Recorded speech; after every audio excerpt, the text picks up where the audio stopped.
What if your camera weren't just a camera? What if adding sophisticated computer vision and machine learning to your project were as simple as plugging in a webcam? What if you could enhance human-machine collaboration without violating human privacy?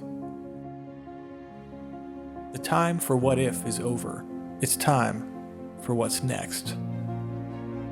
megaAI is a tiny but mighty 4K 60 camera which unlocks the full power of Intel's Myriad X chip for public use. It packs the power of 4 trillion operations per second for computer vision tasks.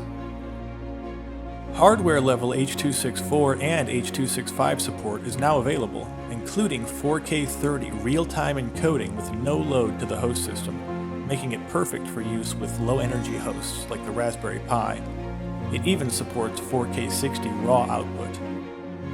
All of these features are bundled together with a single USB Type-C connector. Luxonis knows that great hardware is one thing, but in the world of spatial computing, software makes the world go round.